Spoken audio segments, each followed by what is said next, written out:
Thanks, Campbell. And I'd like to add my own welcome to all of you joining us for today's online conversation with Curt Thompson on suffering and the formation of hope. I'll add my own thanks to Zondervan Publishers, who is our co-host in today's online conversation, as well as to our program sponsors, the Center for Being Known, and you can find out a little bit more about them in the chat box, as well as the generosity of an anonymous donor. We so appreciate this support, which has made these programs possible. And we're so delighted that nearly 2,000 of you have registered for today's online conversation. Just really appreciate the honor of your time and attention, and want to give a special shout out to the around 250 or so of you who have registered for the very first time today. A big welcome to you, as well as to the more than 200 registrants from at least 37 different countries that we know of, ranging from Brazil and Burundi to Uganda, the UAE, and the UK. So thank you for joining us from across the miles and across the time zones. We're really delighted that you're here. If you are one of those many first-time guests or are new to the work of the Trinity Forum, we seek to provide a space to engage the big questions of life in the context of faith, and to offer programs like this online conversation to come to better know the author of the answers. And we hope that today's conversation will be a small taste of that for you today. It's been said by Jesus, incidentally, that in this world you will have trouble. And it's true that all of us will encounter pain and suffering throughout our lives. And for many, that suffering may seem crippling, overwhelming, even hopeless. But our guest today believes that it is actually through suffering that we can form durable hope. And in drawing upon both neurobiology and theology, he argues that the very process of deepening and strengthening relationships in the midst of our suffering can transform both our relationships and our very experience of suffering itself, and bring us to a place not merely of endurance, but of a deep, even glorious hope and transformed character. That's a lot to cover in an hour's time and deep questions to wrestle with. But there are few who have done so with the expertise, empathy, wisdom, or dry wit and humor as our guest today, Curt Thompson. Curt is a psychiatrist in private practice, the host of the Being Known podcast, which explores the connection between interpersonal neurobiology and Christian spiritual formation. He is also, I am very proud to say, a senior fellow of the Trinity Forum, as well as a sought-after speaker and consultant, and the author of numerous excellent books, including Anatomy of the Soul of Shame, The Soul of Desire, Discovering the Neuroscience of Longing, Beauty, and Community, and his latest and gorgeous new book, The Deepest Place, Suffering and the Formation of Hope, which we've invited him here today to discuss. Before Curt joins us, I also just want to send a special congratulations to Curt. This is the first time that we have had a 5-time guest of the Trinity Forum online conversations. And while there's very little similarity between Trinity Forum's online conversations and Saturday Night Live's programs, there is one point of comparison, and that is we have a 5-time guest. So while we don't have a jacket to provide to Curt, you will be the first recipient of the Trinity Forum t-shirt and the inaugural member of the 5-Timer Club. So Curt, welcome. Wow. Thank you. Cherie, it's always, such a deep pleasure to be part of this. I'm so grateful for the perennial support that you have offered, that the Trinity Forum has, that you personally have for the work that I and others who do the work that I do attempt to offer to the world. And so just really grateful to be here, excited. I mean, it's odd to say that we're excited to talk about suffering, although mostly I now know that my suffering will be deeply mitigated by having that t-shirt. I'm looking forward to the opportunity to wear that. Thank you. Yes, indeed. No, it is always a joy to get to talk with you, Curt, and always learn a great deal as well. So we'll just dive right in from comedy to suffering. But you've noted in your book that all of us will endure suffering. Hmm. All of us have endured it. Many of us are enduring it. We'll all endure it in the future. Hmm. And even so, many of us really don't know how to deal with it because we're Hmm. so dead set on trying to avoid it, deny Hmm. it, delay it, and the like. Hmm. And I'll confess on the outset, if I had a choice between really doing suffering well and getting to avoid it altogether, I may well choose the latter there. Hmm. Hmm. But you've also said that it's really important to actually attend to our suffering, to Hmm. name Hmm. it. Hmm. And by naming it, of course, we're not just acknowledging it, but we're making sense of it and Hmm. attempting to see it for what it is. Hmm. Why do you believe it is so important to name and attend to our suffering? Well, I think the first thing is we like to say in our work that we name things to tame things. And this is right out of the second page of the Bible, where Adam is given a task to name, to give purpose to and order to wild things that are not necessarily within his immediate control, but he's going to name things and also but giving them purpose in doing so. And this is, I when people have been, since the book's released, people have asked, well, why did you write this? And I think what has come to me is, I think, without knowing this beforehand, I think that I wrote this to honor the suffering that I have witnessed in the patients who have honored me by allowing me to bear witness to their lives and the life that they're working through. The Christian story is the only story that really honors suffering, that looks at suffering and says not that it is good in and of its own right, but that because we believe in a God whose primary character is one of goodness, that even suffering is something that he is going to redeem.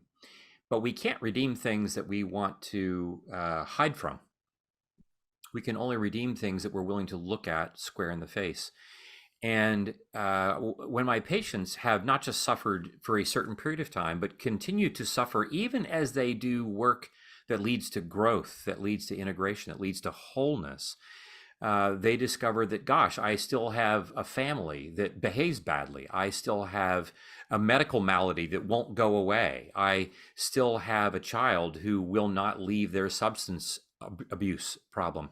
While I am working to move toward Jesus, while I'm moving to be further in the dance of the Trinity, I continue to suffer because evil is not about to go quietly into the night. And so I think when we want to name this because we want to live in the world that really is. I don't want to live in a world that I'm pretending is different than the one that actually is. And every single one of us, all of our listeners, we may not sense our suffering as sharply right now as we perhaps have in the past or will in the future. But if we have a pulse, suffering will be our lot in some way, shape, or form. And the question for us is, when we do, how do we name it? But not just how do I, Curt, name my suffering and then respond to it, but how do we together do that for each other and therefore posture ourselves with our suffering in the same way that the Holy Trinity does when it comes to the suffering that Jesus experienced, such that we can join him in that, as St. Paul so beautifully wrote about, sharing in the sufferings of the Messiah. Yeah. Well, there's a lot to unpack there, and I want to talk about the relationality of it as well. But you hinted at something else that I thought was interesting, which is, the sensing of it. And I think you mentioned at one point in your book that we really won't perceive something as fully true until we sense it bodily. Mm-hmm. I think you said we sense it in order to make sense of it first. Mm-hmm. Mm-hmm. Why is that so important? And particularly when it comes to suffering, what happens when we don't engage in that kind of embodied sensing and Mm-hmm. attentional kind of sensing as well? Right. Well, I think that there are two ways of responding to that, two parallel things that we might say. One is that if we want to live as we were made to live, then we live as beings who are both embodied beings. This is the mud from Genesis 2. He formed the human out of the mud of the earth, and then he breathed the breath of life into man's nostrils intimately. And so first we are bodies, first we are mud, and then we are spirit. Then we are given this sense of awareness and sentience and all these things that make us uniquely human, but there is a particular sequence of how we are made. We don't just find God throwing mud up into the air that he's breathed into the air.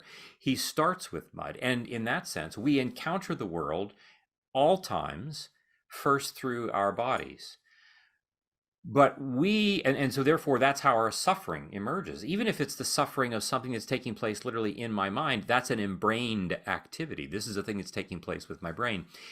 But a lot of my suffering, because it is too painful, or I see my suffering as not nearly as significant as somebody else who's my neighbor, who's suffering with something that is worse than mine, I then think that mine's not worthy of paying attention to. And the moment that I either ignore it or that I only pay attention to, or if I give it so much authority that it can't be controlled, I can't do anything with it, to the degree that I do not name it, I do not give myself the opportunity to then do something with it that actually can lead to, as we would say, durable hope, as it turns out. I'm not just called in the scriptures to put up with suffering, to tolerate it, white knuckle it. I'm actually called to allow it to draw me ever more deeply into a space of being loved.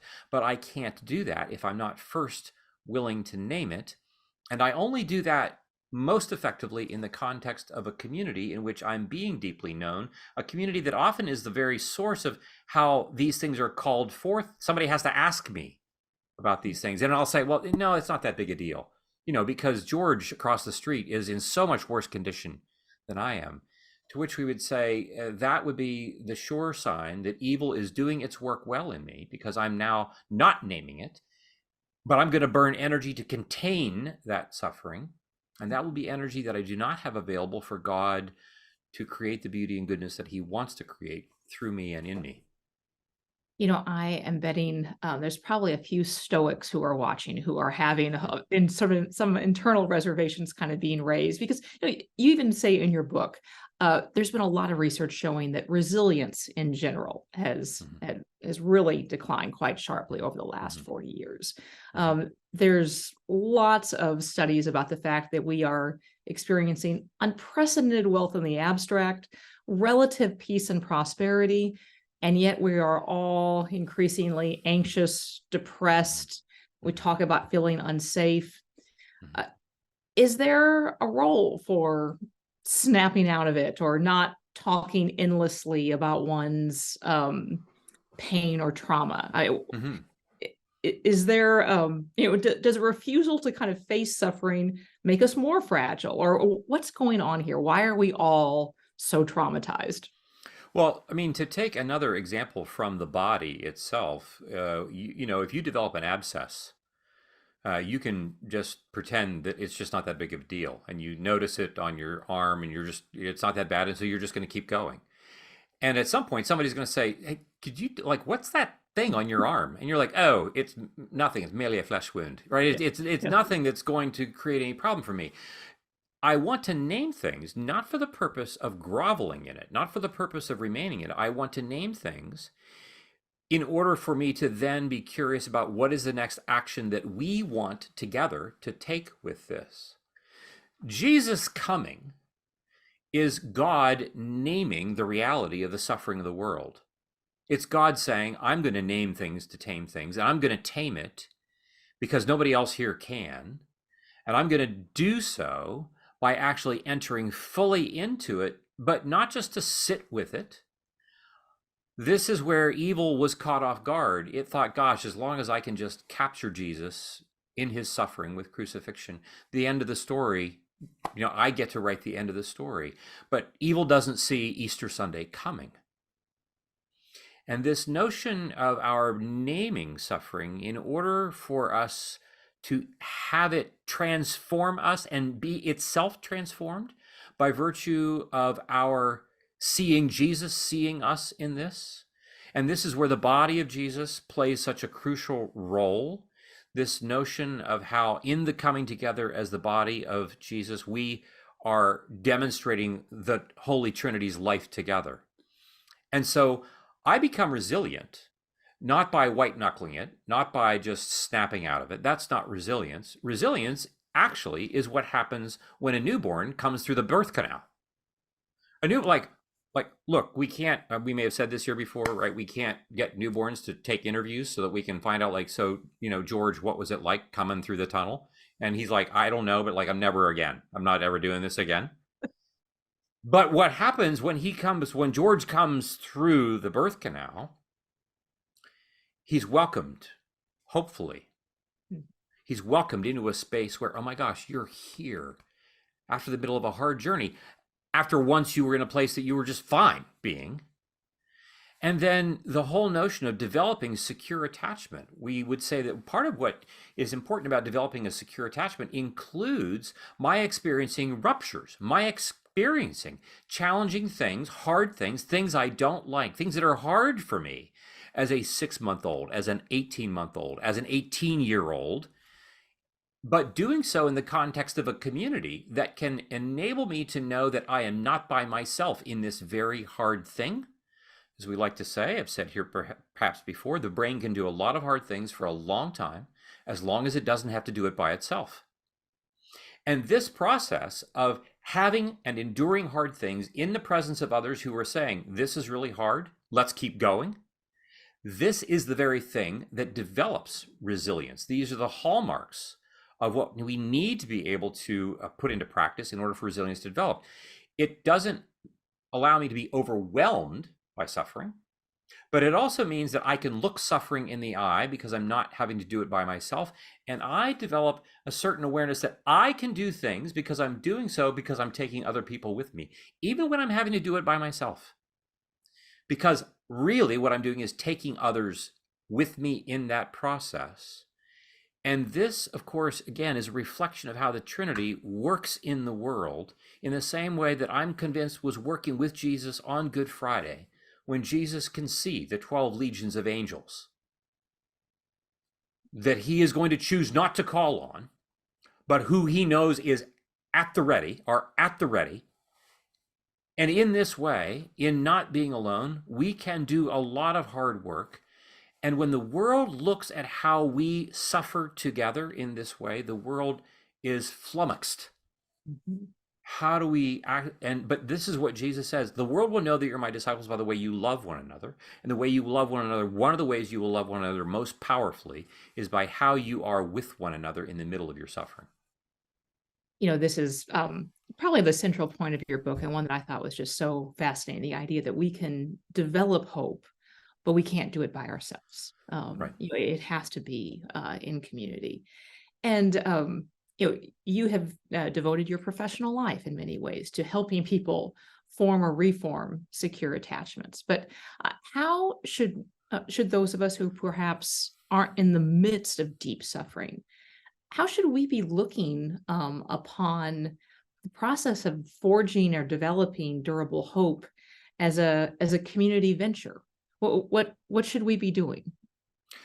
Well, I think, again, suffering is a matter of attention in some respects. Meaning, so we might say, look, I can look at my life and I can say right now, I don't feel like I have access to the kind of suffering that I know some of my friends are enduring and experiencing at the moment. I'm not in that same space. But if I am willing to keep looking, I will discover that there are parts of my story that I wish were really different. And part of why I'm not suffering as far as those parts are concerned is because I'm conveniently keeping them somewhere locked away where I don't have to look at this. And so for those of us who are curious about this, my invitation would be to say, well, where are the parts of our stories where we have unfinished business relative to the wounds that we've experienced? One of the reasons that we say that we don't suffer is not just because we don't suffer, but because we have so many accessories at our disposal that can distract me from myself. And as long as I'm distracted by things that are not me, I don't have to develop that muscle of resilience. I don't have to name these things in the presence of others. I don't have to do the work of forgiveness. I don't have to do the work of no longer holding grudges. I don't have to do the work of being curious about, why do I think about the world as we and and them, Democrats, Republicans, African Americans, and whites, and all the ways in which we do this. We have opportunities to actually allow ourselves to enter into spaces where I think that we would discover certain suffering, should we be willing to do so.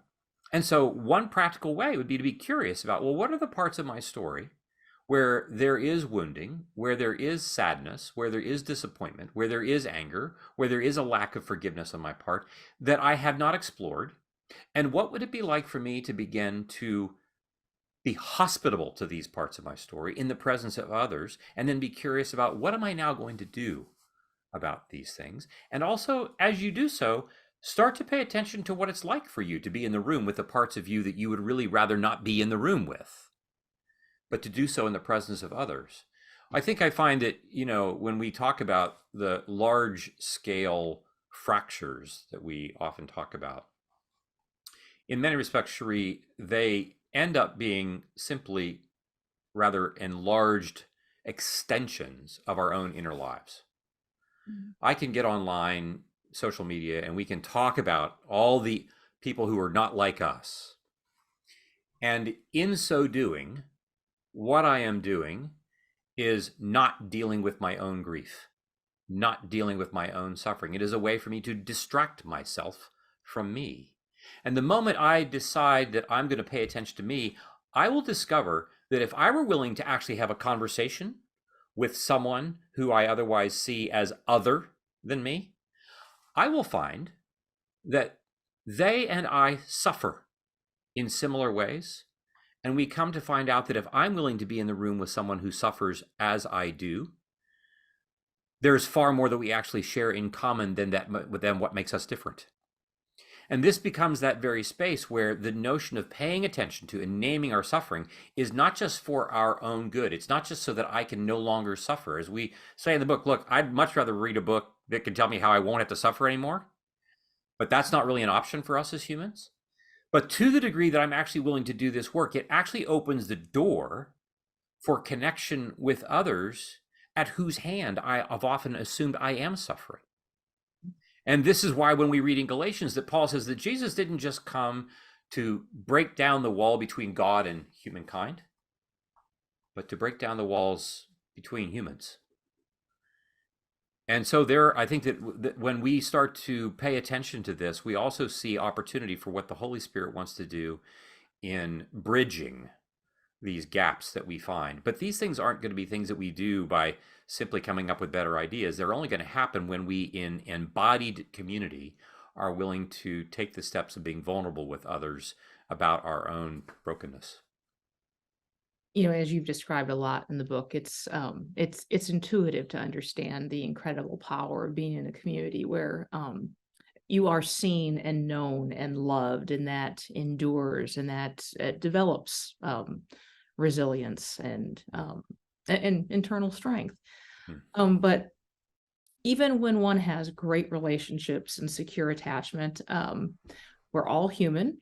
And we disappoint each other, and we don't read the room, or we leave the room and get tired and cranky, and we let each other. Have you been in my kitchen recently? Stop it. Yeah. Oh, we all do it, Yeah. We disappoint each other. And even when we are trying to be trustworthy, there are times we betray people's trust, or we misuse people's trust. What happens then when the person who is suffering is trying to develop durable hope in through committed community, and the people that they love and trust let them down? Yeah. Well, I mean, this is as we say to folks, you can work hard and stay in prison, or you can work hard and go free, but hard work in life is not an option. And in the same way, we would say you can work hard and be disappointed in community, which, if you're going to stick around with it long enough, it's going to disappoint you because you're dealing with people. Or you can work hard and remain isolated, which means you're going to be committing yourself to an ever deepening life of suffering. life of disconnection, life of disintegration. And I would say that, we in our, I've lived in the Washington area for 30 years or more, and we have a confessional, we have our own community through our church and through our covenant group. It's been our small group that we've been together, basically 4 couples, plus or minus some others, for over 30 years. And I think that everyone to a person would say that one of the most significant elements of what keeps us so deeply connected is the way we've had to repair ruptures, the way we've been angry with each other, the way we've disappointed, we've hurt each other. We're not walking into the room looking for opportunities to do this, but these things do happen, as you say, and there would be the opportunity to say, I'm done with this. The challenge is that to say that I'm done with this does not stop the reality that my soul is still going to be looking for it. And so we could say the same. I mean, God could have said the same thing, right? They had that first conversation where the Elohim, right, the divine council is gathered at the end of the first chapter of Genesis, and they're all looking around and saying, is this a good idea or not? And Jesus is like wondering, like, I'm not so sure, right? And because he looks ahead.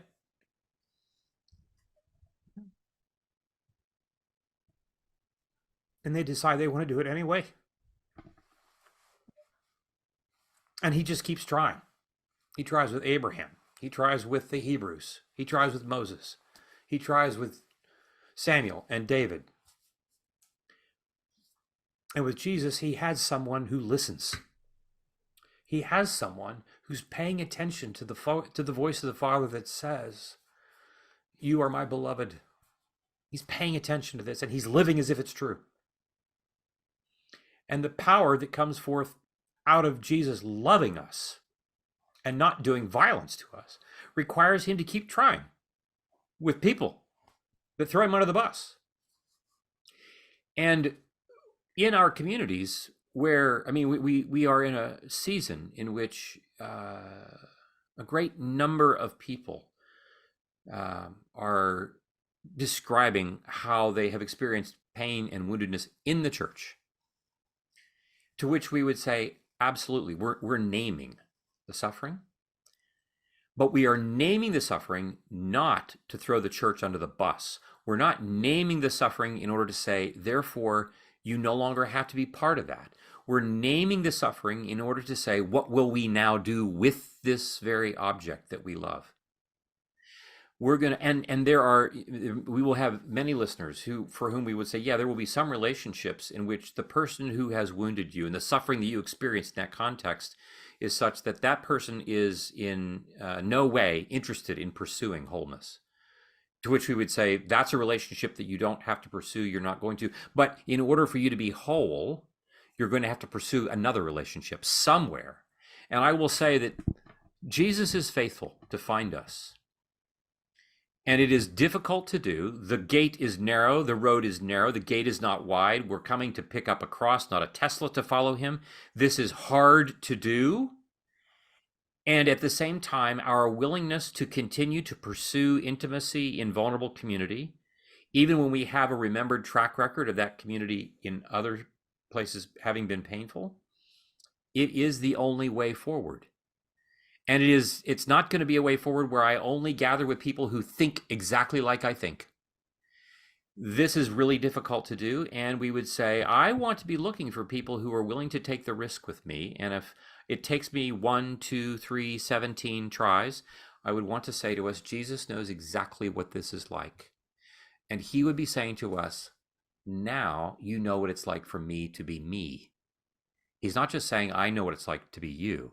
He's saying, now you know what it's like for me to be me. And this is how we come to find each other in order for hope to be formed, because it takes time, effort, energy, and practice being in the present moment with a different story than the one that I've carried around with me for so long. You mentioned isolation earlier, and isolation, of course, attends suffering. It's also its own form of suffering. But it seems like when we suffer, so often our natural instinct is to try to self-isolate. And you even talked about, people who had been in a confessional community that you've been a part of and who were loved, who were supported, and it felt like too much love, too much exposure. It felt threatening. Mhm. And why is it that when we are suffering, we try to run away, to self-isolate, to run away from the very people or Mhm. relationships that can heal us? Yeah. Well, I, why we do it. One of the things that we say in the work that we do with patients is that human beings do not make changes until and or unless they have suffered enough. Mm. And this doesn't mean that human beings don't make changes until they've suffered. There are plenty of people who suffer who have not yet suffered enough. And I'm not talking here about people who are suffering in ways for which they have no agency. Someone who has cancer, someone who has a debilitating medical disease, someone who is in a situation in which they're being mistreated by other people over which they have no power. And we're not talking about that. We're talking about the fact that most of our suffering actually is because of what we do to ourselves in the stories that we tell ourselves. And we never know where that threshold is, the pain threshold, whereby which I'm willing to do something different. But, two people come to mind. There was a very, very thin border between the actions of Peter and the actions of Judas on the night of Jesus' betrayal. They're not actually all that different. They both betray him. Peter, in some respects, even far more publicly. Judas didn't say, I would never betray you. Peter is the one who says, I would never do this, and then goes off and does it. But what we see is that they have two very different responses. Not that their agony was necessarily different, but for Peter, there was something about him, the details of which we do not know, which enabled him to come back, to stay. For Judas, it was too much. I don't have any question that if Judas had decided to stick around, we would have witnessed a mind-blowing story of forgiveness. But he didn't stick around. There was something about his own inner constitution. And I would say that at any given time, there is a part of me that feels very much like Peter, that, I feel really bad, but I'm going to come back and I've hurt Cherie's feelings, but I'm going to come back and I'm going to make this, I'm going to see if will she have me on for a sixth time? Right. Roll out the red carpet, Curt. Right. Or there is also a part of me that behaves much more like Judas. I can't tolerate. I can't tolerate even imagining working through that in that relationship. I can't imagine that she would forgive me. I can't imagine that she would want me back. I can't imagine being with me. I can't tolerate me. And we don't have a playbook that can tell us, well, who are we more like? I can say that there are parts of me that are like both of these gentlemen. And the real question is, am I aware of it? Am I aware? Oh, at what point is the part of me that's like Judas in play? And at what part is the part of me that's like Peter more likely to be in play? And am I willing to do the work of having enough people in my life where I will say, look, if I look to you like I'm leaving, right? Right. When Peter left, he went away in anguish, right? He wept bitterly. He went out and wept. Like, shame is just like all over this cat. But something has him still lurking. He still sticks around. There's something about that keeps him in play. And there are parts of us that keep us in play. But I am not going to do that unless I have enough. Perhaps Peter perhaps there were disciples in that group that knew that Peter would respond if they went to find him. And perhaps Judas had the same, but Judas just couldn't do it. But who are the people who are going to come to find us when we find ourselves, feeling like we've done that which cannot be forgiven? And in this way, we will discover that it will take work to name that there is a part of me that wants to leave forever. But also, am I willing to take a breath and turn around and take one step back with the understanding that there are people who are going to come to find me? So there are so many different questions that have been coming in. We'll take some questions from our viewers. So a question from an anonymous attendee who asked, "How do you help people distinguish what pain is theirs to face with God's help, and what suffering is self-imposed and or added by the adversary?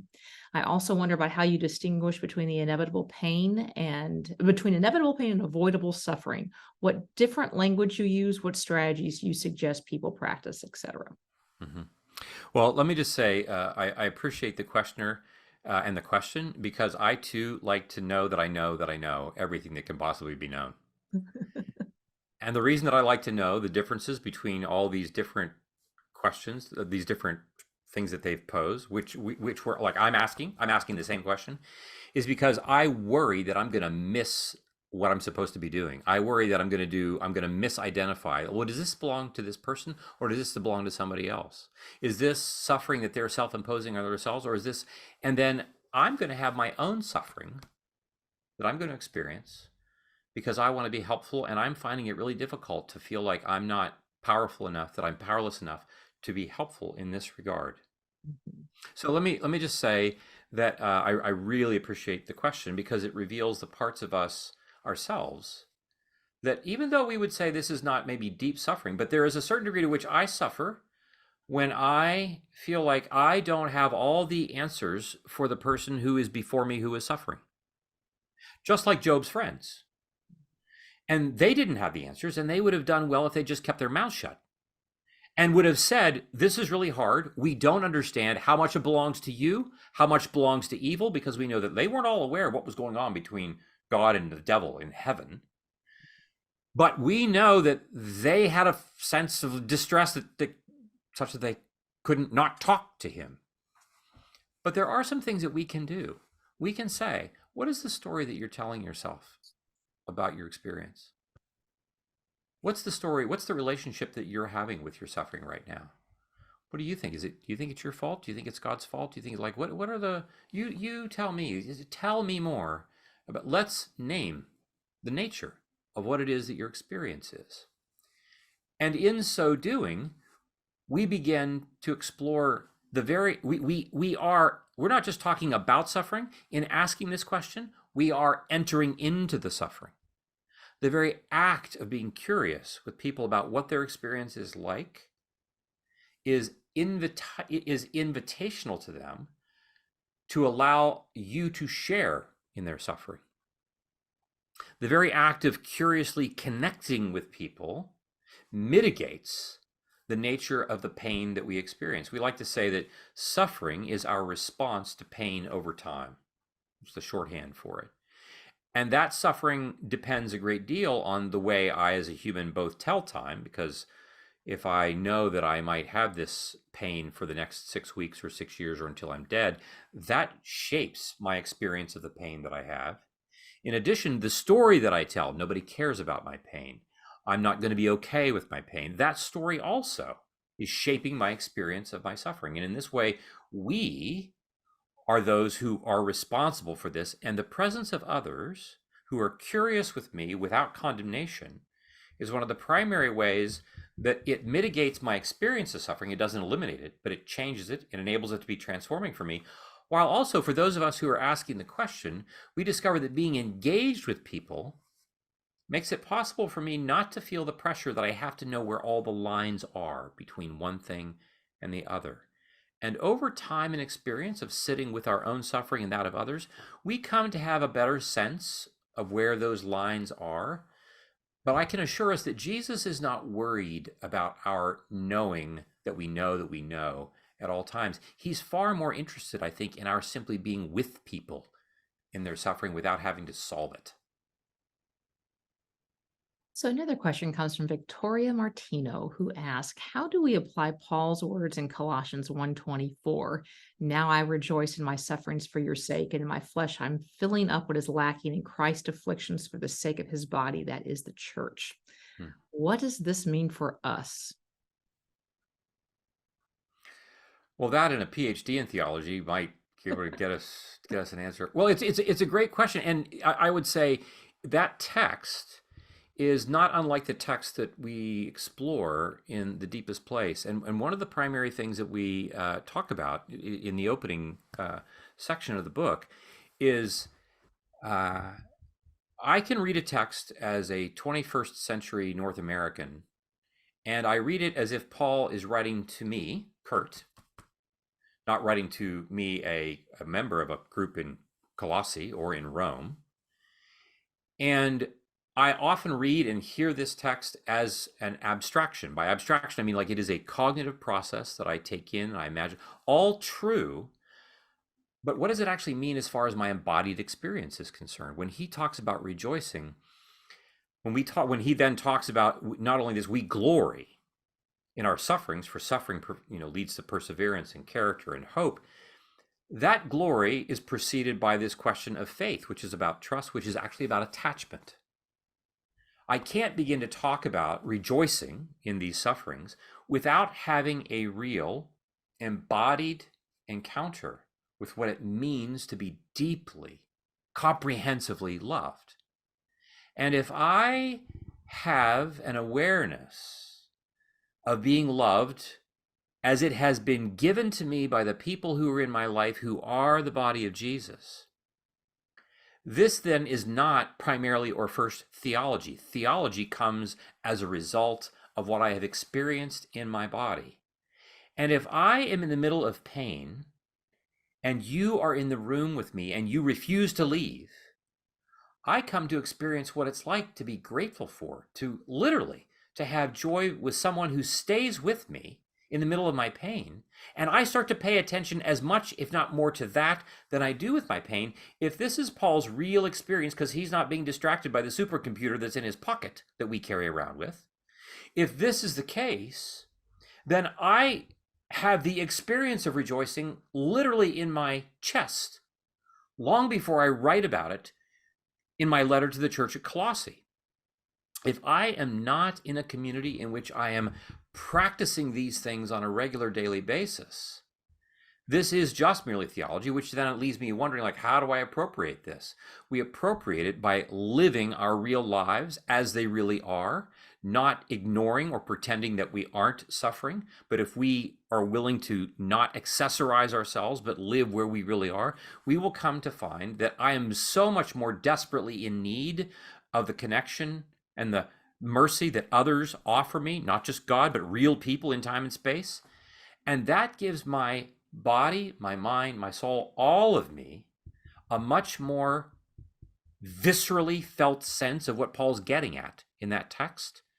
And therefore, it's not just some theological, idea that I have to shoehorn into my lived experience, but my theology grows out of what my lived experience actually is. That's great. I want to combine two distinct but somewhat related questions that you actually sort of touched on just now, both from anonymous attendees. The first of which ask, can we suffer with hope outside of a community?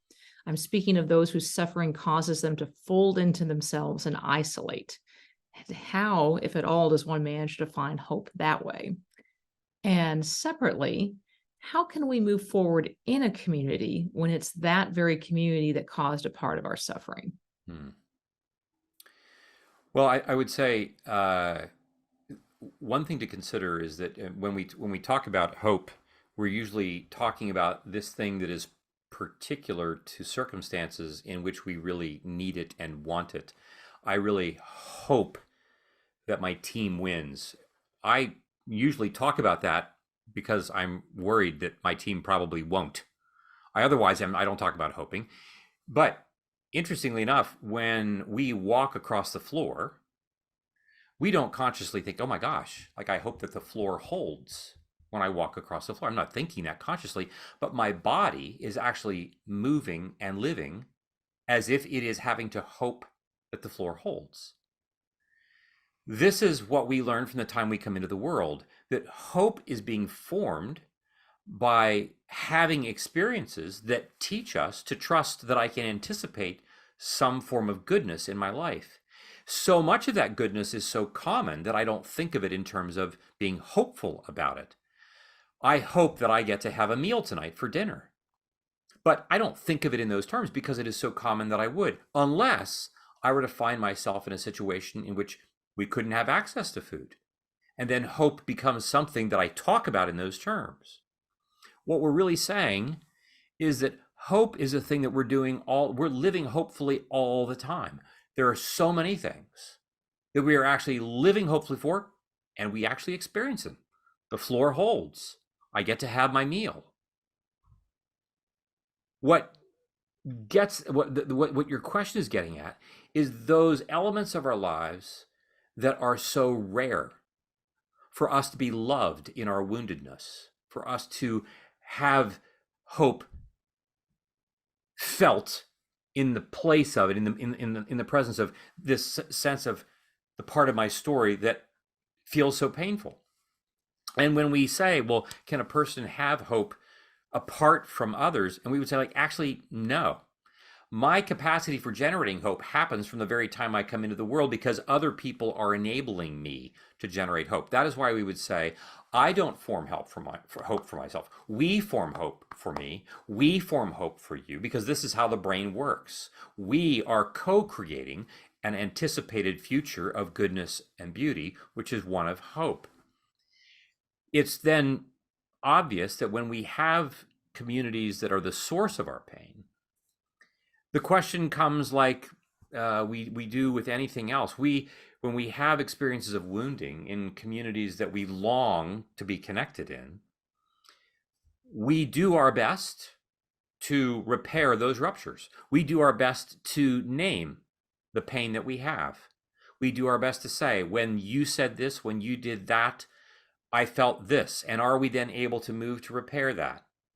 And if you find that it's not just with your church community, but with your family or with where you work, if we find that this is a community, this is a system that is unwilling to hear this, we are getting the sense that that's not a person, that's not the community where I'm going to find that to take place. It strikes me as, I mean, who knows? We may get to the new heaven and earth and discover differently that none of the Gospels report after the resurrection Jesus going to Pilate, to Caiaphas, to Ananias, and saying, now what do you think of me?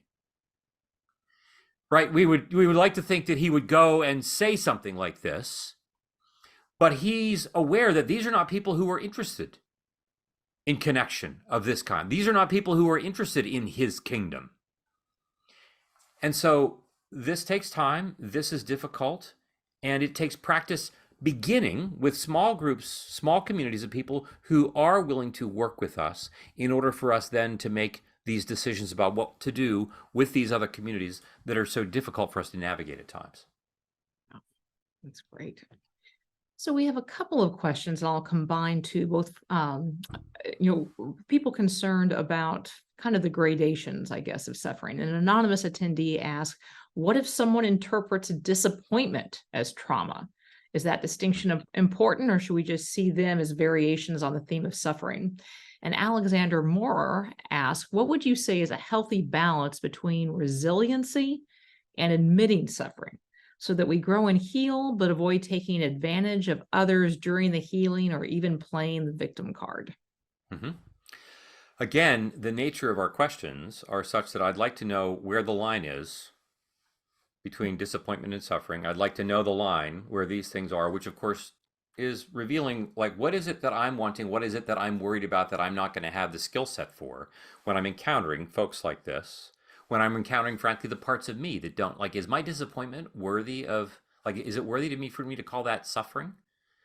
Well, I don't know. If you're someone who's married and you've been trying to have children and it's not happening for years, you're disappointed, but is it okay for you to name that as suffering? I would say that question is less important than describing what is the nature of your experience. Tell me what the nature of your experience is. You've had 4 miscarriages. You've been trying to have children for the last 7 years. I'm not really so concerned about what we call it, how we define it. I'm much more concerned about being present with you. I'm much more concerned about what happens then if you are willing to allow me to be present, if you're willing to allow your community to be present with you. Not so that we simply are with you to continually, forever, only say that you're suffering and that's where it stops. No, suffering does not, the story of the gospel does not end with Good Friday. It re-begins again with resurrection. And so I want to be with you in that space, no matter how, whether it's a paper cut or whether it's a series of miscarriages. I want to be present with you in order for you to feel my compassion, in order for us then together to be curious about where is Jesus now taking us? What are we going to do now? Now, what are we going to do? We say, when your 15-month-old falls and scrapes her knee, we don't know if she's going to need to sit on your lap for 15 seconds or 15 minutes. We don't know.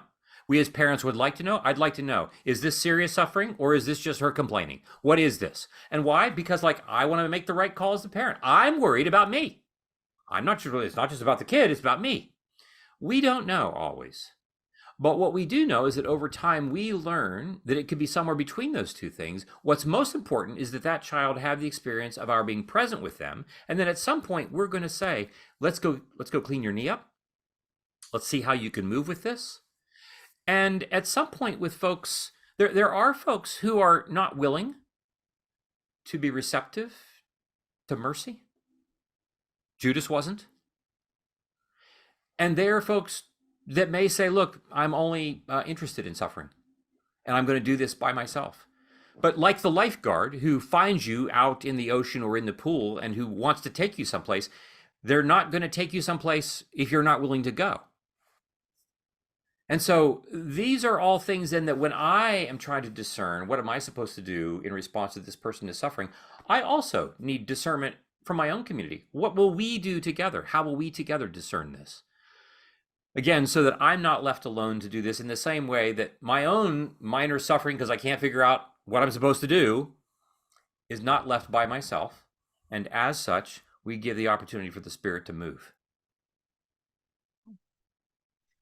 So we'll take a final question from Betsy Coddett. And Betsy asked, I have wondered how to face the suffering of a painful death. And I take away that building community is a lifelong process and it includes facing suffering together, no matter what is in our future. Can it be that suffering with others is a beautiful way to prepare for our own suffering? Well, Betsy, I would say I don't know that I could say it any better. I don't think it's just preparing us. I think it is the way we are called to suffer.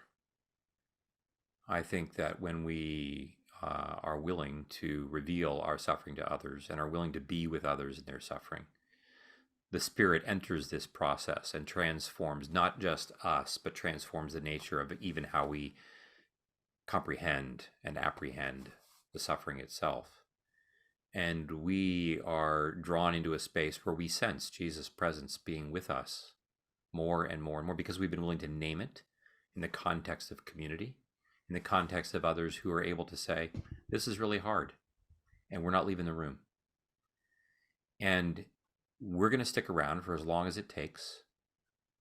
And in so doing, we are trusting that the Spirit is going to use this continual work of being present with these hard things, that hope is formed. Hope is not a thing that just falls into our laps or doesn't fall into our laps.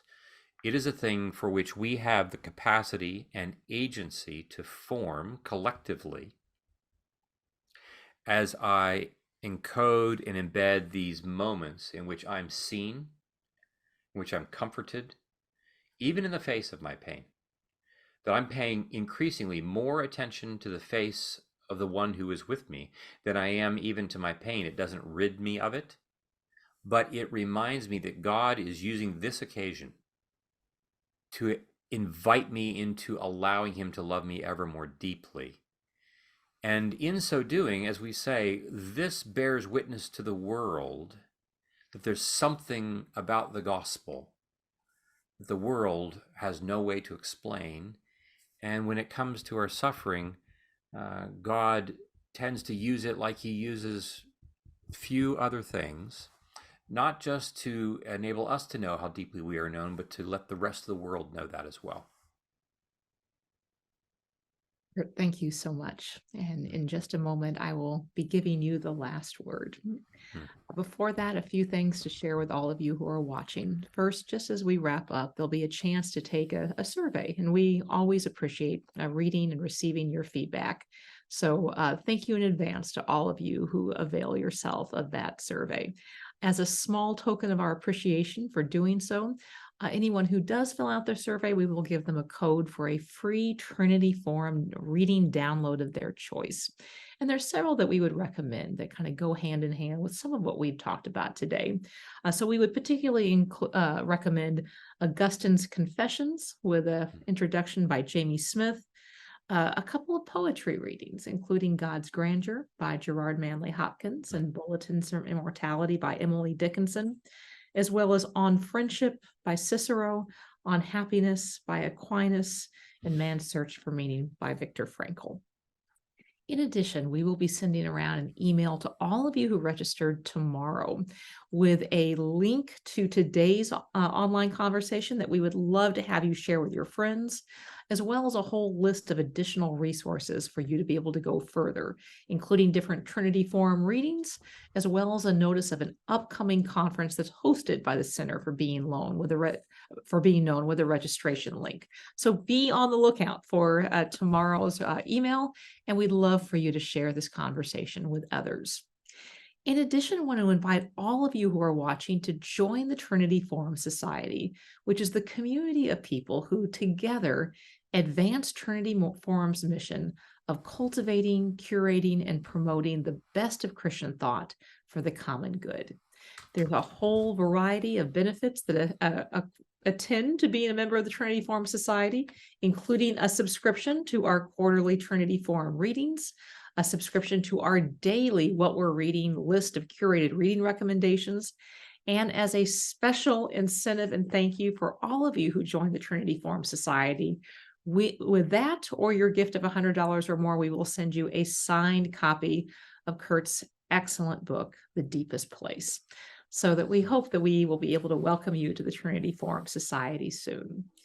A couple of updates on upcoming events. Our next online conversation will be held October 27th with New York Times columnist David Brooks around the release of his new book, The Art of Seeing Others Deeply and Being Deeply Seen, which continues a theme of some of what we've been talking about today. In addition, those of you who are in DC on November 15th will actually be getting to host Curt Thompson for a book reception and would love to see you there. There will be more information on that coming soon. Finally, as promised, Curt, the last word is yours. Well, I guess, first of all, again, Cherie, I'm just so grateful to have been invited, and it's an honor to be able to be in the room with so many people who are working so hard to follow the King, and you not the least. So I'm just thank you for that. I would say at a time when we look around and what we read and what we hear is a word of hopelessness, I want to say I have never been more hopeful. And I'm not hopeful because I'm optimistic. I'm not hopeful because I think everything will go well. I'm hopeful because of what I've watched people do in forming this durable hope in the context of deep suffering, because of what we've seen Jesus do in confessional communities and in relationships in which people are willing to identify their suffering and allow Jesus to come in to retell that story. And at a time when we seem to be like running out of options, I would say that there are plenty of options that we actually haven't utilized yet. And for that reason, I am eager to hear and to be present for what the Spirit will be doing in our communities and in our lives in the coming weeks and months. Thanks be to God. Curt, thank you so much. And thank you to all of you for joining us. Have a great weekend.